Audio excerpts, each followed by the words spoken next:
প্রিয় শিক্ষার্থীরা, আশা করি সবাই ভালো আছো। আজকের অনলাইন ক্লাসে সকলকে আমি স্বাগত জানাচ্ছি।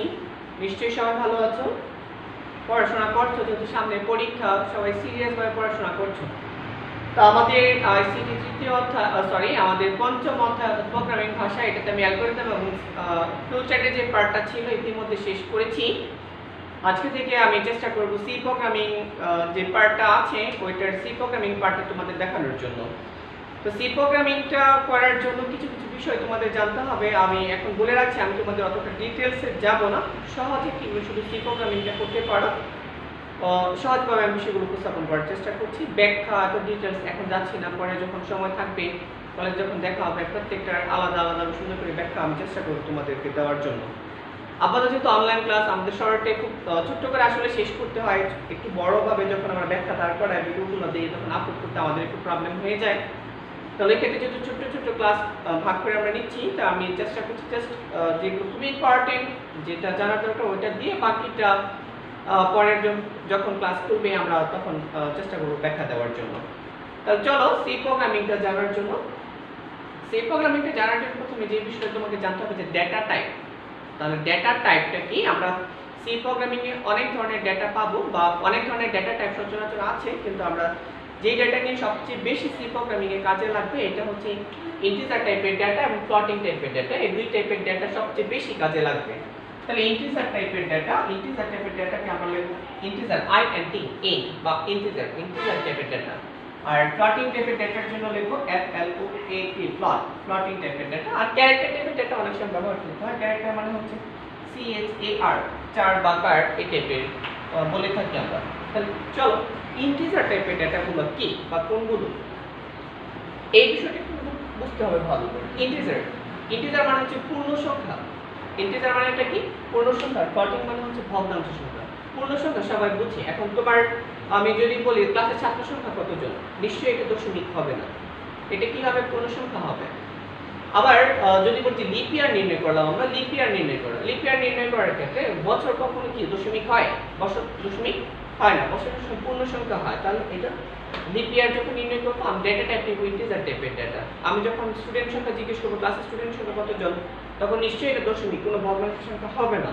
তাহলে ওই ক্ষেত্রেও তোমার ইন্টিজার টাইপের হবে, মানে যেগুলো পূর্ণ সংখ্যা হওয়ার সম্ভাবনা সবচেয়ে বেশি। আবার ধরো আমি সেলসিয়াস থেকে ফারেনহাইটে যদি রূপান্তর করি, সেলসিয়াস থেকে ফারেনহাইটের রূপান্তরের অ্যালগরিদম ফ্লোচার্ট আমরা দেখেছি। তাহলে ওই ক্ষেত্রে সেলসিয়াস থেকে ফারেনহাইট কি রকম হতে পারে? সেলসিয়াস টেম্পারেচার সচরাচর কি দশমিক থাকার 32.5 ডিগ্রি সেলসিয়াস বা 29.6 ডিগ্রি সেলসিয়াস এই টাইপের থাকার সম্ভাবনা সবচেয়ে বেশি। আর যখন সেলসিয়াস থেকে ফারেনহাইটে নেব তখন ডেটা টাইপ ধরার ক্ষেত্রে আমাদের ফ্লোটিং টাইপের ডেটা ধরাই সবচেয়ে ভালো হবে এটার জন্য। আবার ধরো তুমি তিনটি সংখ্যার মধ্যে বড় সংখ্যা নির্ণয় করো। তাহলে তিনটি সংখ্যা তোমাকে যদি বলে তিনটি সংখ্যা নেওয়ার জন্য, তাহলে তুমি অবশ্যই নিশ্চয়ই এই টাইপের দশমিক টাইপের কোনো জটিল সংখ্যা নিবে না। তুমি সচরাচর চিন্তা করবে যে আমি সহজ কোনো সংখ্যা নিয়ে নিই, তিনটি সংখ্যা 5, 7, 9 বা অন্য কিছু।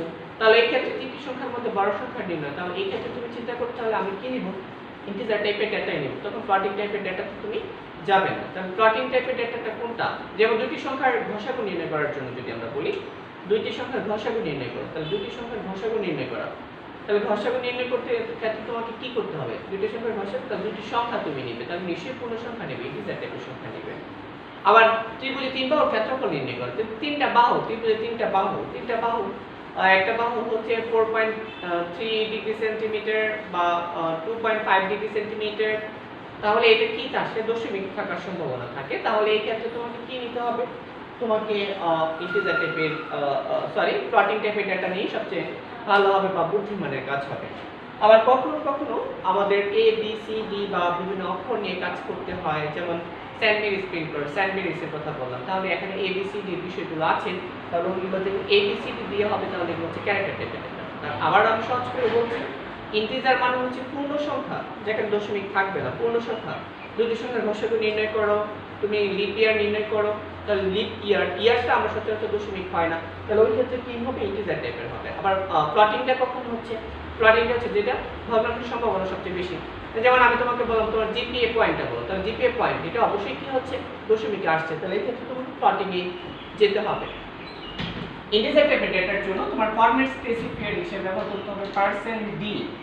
ইন্টিজার টাইপের ডেটা বোঝানোর জন্য তোমার ফরম্যাট স্পেসিফায়ার হিসেবে ব্যবহার করতে হবে %d, আর প্লটিং টাইপের জন্য ব্যবহার করতে হবে ফরম্যাট স্পেসিফায়ার হচ্ছে %f, আর ক্যারেক্টারের জন্য ব্যবহার করতে হবে %c। তবে তোমাকে এইটা এবং এইটা এই দুটোই তোমাকে সবচেয়ে বেশি কাজে লাগবে, ক্যারেক্টারটা খুব একটা কাজে লাগবে না। তাহলে ইন্টিজার এবং প্লটিং এই দুটো তোমাকে একটু বুঝে করতে হবে। তাহলে ইন্টিজারের জন্য %d, প্লটিং এর জন্য হচ্ছে %f। আচ্ছা, এই হচ্ছে অবস্থা। আর তোমাকে ইনপুট ফাংশন এবং আউটপুট ফাংশন সম্পর্কে জানতে হবে। যেমন আমরা যদি স্ক্যান এর যদি এরকম দেই তাহলে এটা বুঝতে হবে এটা হচ্ছে ইনপুট ফাংশন, ইনপুট দেওয়ার জন্য, ইনপুট দেওয়ার জন্য। আর যদি আমি ব্যবহার করি প্রিন্ট এফ, তখন তুমি এটা হচ্ছে আউটপুট দেওয়ার জন্য। তাহলে এই ফাংশনগুলোতে এই সি প্রোগ্রামিং এ আমরা স্ক্যানএফ ব্যবহার করব ইনপুট দেওয়ার জন্য, আর প্রিন্টএফ ব্যবহার করব আউটপুট দেওয়ার জন্য। এই বিষয়গুলো একটু মনে রাখতে হবে। আর সি প্রোগ্রামিং এর ক্ষেত্রে কিছু নিয়ম আছে। সি কে একটি কেস সেনসিটিভ ভাষা বলা হয়, কারণ এখানে বড় হাতের অক্ষর এবং ছোট হাতের অক্ষরের বিশেষ অর্থ আছে। তুমি বড় হাতের অক্ষর এবং ছোট হাতের অক্ষর ইচ্ছা করলে তুমি মিলিয়ে লিখতে পারবা না, তাহলে এই জন্য সিকে কেস সেনসিটিভ ভাষা বলা হয়। তাহলে ওই ক্ষেত্রে আমার পরামর্শ হচ্ছে সি ভাষা যখন তুমি লিখবে সবগুলো ছোট হাতের লেখাই সবচেয়ে উপযোগী হবে, ভালো হবে।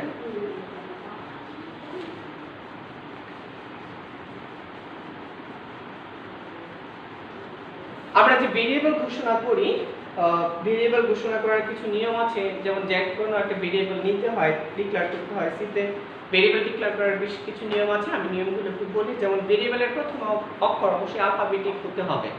ভেরিয়েবলের যে প্রথম অক্ষর অবশ্যই আলফাবেটিক হতে হবে, অর্থাৎ A to Z এই টাইপের হতে হবে। এটা তোমাদের যে পৃষ্ঠা বই পাঠ্য বইয়ে যেটা আছে, আমরা যেটা পড়াচ্ছি 427 পৃষ্ঠা যদি তুমি যাও 427 পৃষ্ঠা দেখতে পারো। মানে আমাদের যে ভেরিয়েবল আমরা ডিক্লেয়ার করব, আমাদের ভেরিয়েবল নিতে হবে A B C বা অন্য কিছু যে আমরা যাই নেই, তাহলে এটা অবশ্যই কি হতে হবে, A to Z হতে হবে, আলফাবেটিক হতে হবে, অন্য কিছু হতে পারবে না, কোনো অক্ষর দিয়ে শুরু হতে পারবে না। যেমন প্রথমে যদি থাকে 1 এটা গ্রহণযোগ্য নয়, বা 2 থাকলো এটা গ্রহণযোগ্য নয়। প্রথমে অবশ্যই কি থাকতে হবে, ABCD দিয়ে শুরু করতে হবে। ভেরিয়েবলের মধ্যে স্পেশাল ক্যারেক্টার হিসেবে তো শুধুমাত্র তুমি আন্ডারস্কোর ব্যবহার করতে পারবে। আন্ডারস্কোর দেখো নিচে থাকে আন্ডারস্কোর, যেমন রোল নাম্বার, আমি যদি লিখি রোল নাম্বার, এই যে নিচে যেটা ব্যবহার করলাম এটাকে বলা হয় আন্ডারস্কোর। তুমি আন্ডারস্কোর ব্যবহার করতে পারবে, অন্য কোনো কিছু সি প্রোগ্রামিং এ তুমি ব্যবহার করতে পারবে না। এটা স্পেশাল ক্যারেক্টার হিসেবে শুধু আন্ডারস্কোর ব্যবহার করা যাবে। একই ফাংশনে একই নামে একাধিক ভেরিয়েবল ঘোষণা করা যাবে না। একই ফাংশনে একই নামে একাধিক দুই বা ততোধিক ভেরিয়েবল ঘোষণা করা যাবে না। কি রকম, ধরো আমি তিনটি সংখ্যার মধ্যে বড় সংখ্যা নির্ণয় করব, তা তিনটি সংখ্যার মধ্যে বড় সংখ্যা নির্ণয় করলাম, তাহলে আমি তিনটা ভেরিয়েবল নিলাম A B C, তাহলে আমি নিশ্চয়ই A B একই দুটো নিতে পারবো? অবশ্যই নিতে পারবো না। তাহলে একই ফাংশনে একই নামে একাধিক ভেরিয়েবল ঘোষণা করা যাবে না, বিষয়গুলো মনে রাখতে হবে। ভেরিয়েবলের নামের মাঝখানে কোনো ফাঁকা রাখা যাবে না। লক্ষ্য করে দেখো, আমি রুল নাম্বার লিখেছি, মাঝখানে কিন্তু আন্ডারস্কোর ব্যবহার করেছি, তাহলে মাঝখানে কোনো ফাঁকা রাখা যাবে না। ভেরিয়েবলের যে মাঝখানে কোনো ফাঁকা থাকতে পারবে না। আর সিতে অবশ্যই বড় হাতের ছোট হাতের বিশেষ অর্থ বহন করে, তাই আমি পরামর্শ হচ্ছে ছোট হাতের বড় হাতের একটু মিলিয়ে লিখবো না। আচ্ছা, এই তো ভেরিয়েবলের কিছু নিয়ম আছে, ডিক্লেয়ার করার কিছু নিয়ম আছে। এই নিয়মগুলো তোমাদের একটু জেনে নিলে ভালো হবে। এটা খ নাম্বারের জন্য খুব ইম্পর্টেন্ট। 427 পৃষ্ঠায় থাকে তোমাদের বই, যে দেখো 427 পৃষ্ঠা, আবার বলছি 427 পৃষ্ঠাতে এই বিষয়গুলো আছে, ভেরিয়েবল ডিক্লেয়ার করার নিয়ম। তাহলে আমি চলে যাই, ছোট্ট একটা প্রোগ্রামে চলে যাই। তাহলে দুটি সংখ্যার গড় নির্ণয় করব। আমরা কিভাবে করব? দুটি সংখ্যার গড় নির্ণয় করব। তাহলে গড় নির্ণয় করে প্রথমে সি প্রোগ্রামিং যে পার্টটা থাকে, যেমন HTML যখন আমরা করলাম, শুরুতে থাকে কি HTML বডি, টেবিল বর্ডার, যখন টেবিল থাকতো টেবিল বর্ডার, এই বিষয়গুলো একটা স্ট্রাকচার থাকতো। সি প্রোগ্রামিং এর ক্ষেত্রে থাকে প্রথমে থাকে হেডার ফাইল। হেডার ফাইল কেন থাকবে বিষয়গুলো আমি এখন ব্যাখ্যা কিন্তু যাচ্ছি না, আমি পরে তোমাদের বিষয়গুলো বলবো, কারণ ক্লাসটা ছোট্ট করে আমাদের শেষ করতে হয়। তাহলে হেডার ফাইল হিসেবে আমরা কি করব, ইনক্লুড করতে হয়, ইনক্লুড stdio.h। এটা বলতে পারো studio.h, বিষয়টা studio.h না, stdio মানে হচ্ছে স্ট্যান্ডার্ড ইনপুট আউটপুট, .h মানে হচ্ছে এটা এক্সটেনশন হেডার ফাইল বোঝানোর জন্য। সরি, তাহলে প্রথমে যে বিষয়টা রাখবে এটা অবশ্যই হেডার ফাইল দিয়ে শুরু করতে হবে include stdio.h মানে standard input output dot h, মানে এটা হচ্ছে হেডার ফাইল। এটা আমরা সচরাচর ব্যবহার করে থাকি, সবসময় ব্যবহার করে থাকি। এটার জন্য যেমন ইনপুট আউটপুট ফাংশন আমরা ব্যবহার করি scanf এবং printf। আর একটা হেডার ফাইল ব্যবহার করতে পারো, এটা করলেও হবে, না করলেও খুব বেশি সমস্যা নাই, clude include conio.h conio.h এটা ব্যবহার করতেও পারো, না করলেও সমস্যা নাই। কেন ব্যবহার করি? কারণ সি প্রোগ্রামিং যখন আমরা করি, আমরা কিবোর্ডে যদি conioটা ব্যবহার না করে দেখা যায় আরেকটা নতুন একটা প্রোগ্রাম খুব দ্রুত চলে আসে, এইটার যে ফলাফল ছিল, ফলাফলটা কি ছিল ঠিক আমরা ধরতে পারি না। তাহলে এটাকে স্ক্রিনে আটকে রাখার জন্য আমরা ব্যবহার করি conio.h। যে আমি করলাম যে কি করলাম, সেলসিয়াস ফারেনহাইট নিলাম, যে ফলাফলটা আসছে, ফলাফলটা যখন আসছে ফলাফলটা খুব দ্রুত আবার অটোমেটিক্যালি চেঞ্জ হয়ে যায় আর নতুন প্রোগ্রামে চলে যায়। তো এখন কি আসছে আমি ঠিক করে দেখতে পারি না, তো দেখার জন্য এটা স্ক্রিন আটকে রাখার জন্য আমি conio.h টা ব্যবহার করতে পারি। তাহলে conio.h টা যখন ব্যবহার করব তখন নতুন একটা প্রোগ্রামে যাবে না, আমি যখন নিব তখন আবার যাচ্ছে। তাহলে এটা এর জন্য ব্যবহার করতে পারি, এটা ব্যবহার করলেও হবে, না করলেও কোনো প্রবলেম নাই। তাহলে এটা অবশ্যই তোমাকে হেডার ফাইল দিয়ে শুরু করতে হবে। হেডার ফাইলের পরে থাকবে মেইন ফাংশন, মেইন দিয়ে ফার্স্ট ব্র্যাকেট তারপরে সেকেন্ড ব্র্যাকেট, এই সেকেন্ড ব্র্যাকেট দিয়ে শুরু করব, সেকেন্ড ব্র্যাকেট দিয়ে কিন্তু আবার শেষ করতে হবে। তাহলে মনে রাখতে হবে সি প্রোগ্রামিং এর ক্ষেত্রে যদি বলে এরকম এমসিকিউ তে আসে সি প্রোগ্রামিং এ আর কিছু থাকুক বা না থাকুক মেইন ফাংশন অবশ্যই থাকবে। তাহলে সি প্রোগ্রামিং এর অত্যাবশ্যকীয় ফাংশন কোনটা? Main function. কারণ মেইন ফাংশন তুমি যা করবে তাই কিন্তু আসবে, কিছু না লেখো একটা খালি একটা পেজ আসবে, কিন্তু সি প্রোগ্রামিং এ মেইন ফাংশন থাকতেই হবে, মেইন ফাংশন ছাড়া সি প্রোগ্রামিং হবে না। তাহলে এমসিকিউ তে এরকম আসে যে সি প্রোগ্রামিং এর অত্যাবশ্যকীয় প্রোগ্রাম কোনটা, মানে পার্ট কোনটি? তাহলে অবশ্যই মেইন ফাংশন অবশ্যই থাকতে হবে। তাহলে এটা আমি হেডার ফাইল ব্যবহার করলাম, হেডার ফাইলটা দিতে হবে, তারপর মেইন ফাংশন সেকেন্ড ব্র্যাকেট দিয়ে শুরু করব, সেকেন্ড ব্র্যাকেট দিয়ে শেষ করব। আপনি যা কোডিং করেন এটার ভিতরে আমি করব। তাহলে আমি কি করব? আমি বলেছিলাম যে দুটি সংখ্যার গড় নির্ণয় করব, দুটি সংখ্যার গড় নির্ণয় করব। তাহলে গড় নির্ণয় করার যে বিষয়টা গড়, তাহলে তোমাকে যদি বলি আমি দুটি সংখ্যার গড় নির্ণয় করো, তাহলে তুমি বলবে যে আগে দুটি সংখ্যা নিতে হবে। তাহলে দুটি সংখ্যা তুমি কোন ধরনের সংখ্যা নিবে? এটা ইন্টিজার নিতে পারো, ফ্লোটিং এ নিতে পারো, তোমার ইচ্ছার উপর ডিপেন্ড করবে। তাহলে আমি যদি ইন্টিজার নিই মানে পূর্ণ সংখ্যা নিই, ধরো আমি একটা সংখ্যা নিলাম 5, একটা নিলাম 7, তাহলে a সমান হচ্ছে 5, b সমান হচ্ছে 7। তাহলে দুটি সংখ্যা, তাহলে এভারেজটা কি হবে? দুটি সংখ্যা নিতে হবে, এভারেজটা কি হবে? 5 + 7 by 2, 12/2 ইকুয়াল হচ্ছে 6। আমার আউটপুট চলে আসছে এইটা। তাহলে এই ক্ষেত্রে তোমাকে সবার আগে ডেটা টাইপ, কোন ধরনের ডেটা টাইপ, এটা আমি জাস্ট একটা উদাহরণ দিয়ে বুঝালাম। ডেটা টাইপ নিতে হবে ইন্টিজার টাইপের ডেটা, ইন্টিজার নিলাম, আমি ইন্টিজার নিলাম, ইন্টিজার একটা সংখ্যা, যেহেতু দুটি সংখ্যার গড়, প্রশ্নটা কিন্তু এরকম দুটি সংখ্যার গড় নির্ণয় করো, দুটি সংখ্যার গড় নির্ণয় করো। তাই ইন্টিজার একটা সংখ্যা হচ্ছে a, একটা সংখ্যা নিলাম b, আর বের করব কি? বের করব এভারেজ মানে গড়, লাইন শেষ সেমিকোলন কিন্তু দিতেই হবে। মনে রাখতে হবে সি প্রোগ্রামিং এর প্রত্যেকটি লাইনের শেষে সেমিকোলন দিতে হয়, কিছু কিছু লাইনের ক্ষেত্রে দিতে হয় না। তা কি যেমন if, else, else, or while এরপরে সেমিকোলন দিতে হবে না। আর প্রত্যেকটি লাইনের পরে অবশ্যই তোমাকে সেমিকোলন দিতে হবে। সেমিকোলন যদি না দাও দ্যাটস ধরে নিব এটা তুমি ভুল করছো। তাহলে আমি ডেটা টাইপ ডিক্লেয়ার করলাম, কোন ধরনের ডেটা টাইপ? ইন্টিজার টাইপের ডেটা। ভেরিয়েবল নিলাম কি? একটা সংখ্যা হচ্ছে a, একটা সংখ্যা হচ্ছে b, আর আমি আলটিমেটলি বের করব হচ্ছে গড়, এভারেজ। তাহলে যেহেতু দুটি সংখ্যা তোমাকে নিতে হবে, নেওয়া মানে হচ্ছে ইনপুট ফাংশন। কিভাবে নেব? স্ক্যান করে নেব, স্ক্যানএফ। আমি আগেই বলেছি এটা হচ্ছে তোমার ইনপুট ফাংশন হচ্ছে স্ক্যানএফ। তাহলে স্ক্যানএফ লক্ষ্য করো, ইনভাইটেড কমা দিলাম, a একটা সংখ্যা হচ্ছে a, এটা কোন টাইপের ছিল? ইন্টিজার টাইপের ছিল, এর জন্য ব্যবহার করব %d। b টা কোন টাইপের ছিল? ইন্টিজার টাইপের ছিল, এর জন্য ব্যবহার করব %d। এভারেজ নিশ্চয়ই আমার ইনপুট না, আমার ইনপুট হচ্ছে দুইটি, একটা হচ্ছে a, একটা হচ্ছে b, দুইটি সংখ্যার মূল্য। তাহলে আমরা আগেই বলেছিলাম যে ইন্টিজার টাইপের ডেটার জন্য আমরা ফরম্যাট স্পেসিফায়ার হিসেবে ব্যবহার করব %d, মাঝখানে কিন্তু কমা হবে না। ইনভাইটেড কমা ক্লোজ করলাম, তারপর কমা দিব, কমা দেওয়ার পর প্রথম %d কার জন্য ব্যবহার করলাম? a এর জন্য। এটা এন্ড a যদিও বলি, এটার নাম হচ্ছে অ্যাড্রেস অফ a। তার পরেরটা যেটা ব্যবহার করেছি এটা b এর জন্য, লাইন শেষ করব, সেমিকোলন দিতে হবে। তাহলে তোমাকে কম্পিউটার দুটোর সংখ্যা কি করতে হবে? কম্পিউটার সংখ্যা দুটো দিতে হবে, দেওয়া মানে ইনপুট করা। তাহলে কার মান দিব? এর মান দিব এবং b বি এর মান দিব, তাহলে এ এর মান এবং বি এর মান, এ এবং বি কোন টাইপের ডেটা? ইন্টিজার টাইপের ডেটা। ইন্টিজারের জন্য ব্যবহার করি %d %d, এখানে কিন্তু মাঝখানে কমা হবে না, ইনভার্টেড কমা শেষ করলাম, কমা দিলাম প্রথম %d এর জন্য, পরের %dটা হচ্ছে বি এর জন্য। তাহলে আমি কম্পিউটারকে দুইটা সংখ্যা দিলাম, তাহলে কম্পিউটারের দুইটা সংখ্যা দেওয়ার পর এভারেজ, যেটা এভারেজ সমান সমান কি হচ্ছে, এভারেজটা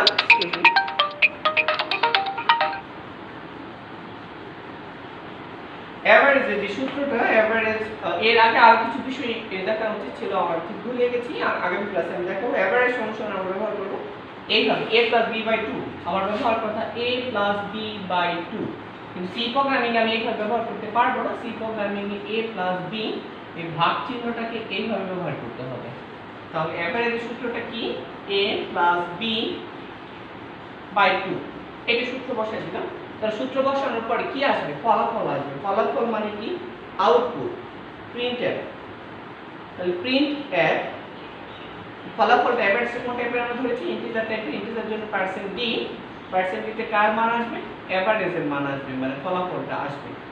তাহলে যেহেতু আমরা কোনিয়রটা ব্যবহার করেছি, কোনিয়র জন্য ব্যবহার করব আমরা গেট ch। কোনিয়র যদি ব্যবহার করে থাকি তবে এটা ব্যবহার করতে হবে, কোনিয়র জন্য গেট ch, তারপর এই সেকেন্ড ব্র্যাকেট দিয়ে শুরু করলাম, সেকেন্ড ব্র্যাকেট দিয়ে শেষ করলাম। এই হচ্ছে ছোট্ট একটা প্রোগ্রাম। আজকে প্রথম ক্লাসে সি প্রোগ্রামিং এর জন্য আমি ছোট্ট একটা প্রোগ্রাম দেখালাম, এরপরে হয়তো আমরা আস্তে আস্তে সামনের দিকে যাব। তাহলে মনে রাখতে হবে, প্রথম হচ্ছে header file main function, second bracket দিয়ে শুরু করব, সেকেন্ড ব্র্যাকেট দিয়ে শেষ করব। দুটি সংখ্যার গড় নির্ণয় করব, তাহলে কোন টাইপের নিব, ইন্টিজারও হতে পারে, ফ্লোটিংও হতে পারে, কিন্তু বুঝে এখানে নিতে হবে। আমি নিলাম ইন্টিজার, একটা সংখ্যা a, একটা সংখ্যা b, তাহলে এভারেজটা কি বের হবে, এটাও এবার আমি ধরে নিলাম ইন্টিজার। তাহলে আমার ইনপুট কয়টা, ইনপুট হচ্ছে দুইটা, একটা সংখ্যা a, একটা সংখ্যা হচ্ছে b। তাহলে এটার জন্য ফর্ম a এর জন্য যেহেতু ইন্টিজার টাইপের %d, b ও ইন্টিজার টাইপের %d, প্রথমটা হচ্ছে a এর জন্য, তারপরটা হচ্ছে b এর জন্য। কোথায় কমা, কোথায় সেমিকোলন তোমাকে একটু লক্ষ্য করতে হবে। যখন আমি কম্পিউটার দুটো সংখ্যা দিলাম, তাহলে কম্পিউটার কি করবে, সূত্র গড়ের যে সূত্র বসাই দিলাম, বসানোর পর একটা ফলাফল আসবে, ফলাফলকে বলে আমরা প্রিন্টএফ। এটাও ইন্টিজার টাইপের ডেটা, এর জন্য %d, কার মান আসবে, এভারেজের মান আসবে। কোনিয়র জন্য আমরা ব্যবহার করলাম গেট ch, সেকেন্ড ব্র্যাকেট দিয়ে শুরু করলাম, সেকেন্ড ব্র্যাকেট দিয়ে শেষ করলাম। এই হচ্ছে সি প্রোগ্রামিং এর ছোট্ট একটা সি প্রোগ্রামিং এর স্ট্রাকচার। এটার আলোকে আমি সামনে আরো কিছু সি প্রোগ্রামিং পরবর্তী ক্লাসে দেখাবো। এই প্রোগ্রামটি একটু ভালো করে দেখো, বারবার দেখো, কারণ এইটা যদি একটু বুঝে পরেগুলো তোমাদের জন্য আরো সহজ লাগবে, যদি তোমরা অ্যালগরিদম ফ্লোচার্ট ইতিমধ্যে করেছো। তাহলে আজকে এতটুকু পর্যন্ত থাকুক, যেহেতু পরীক্ষা খুব কাছাকাছি চলে আসছে, বাড়িতে বসে পরীক্ষা দিবে, কিন্তু প্রস্তুতিটা তোমাদের ভালো থাকতে হবে। প্রস্তুতি যদি তোমরা এখানে যদি গ্যাপ থাকে, একটা শূন্যতা থাকে, তাহলে এই শূন্যতা কিন্তু সারা জীবন থেকে যাবে। তাহলে আজকে এতটুকু থাকুক, ভালো থাকো সবাই, সুস্থ থাকো, আল্লাহ হাফেজ।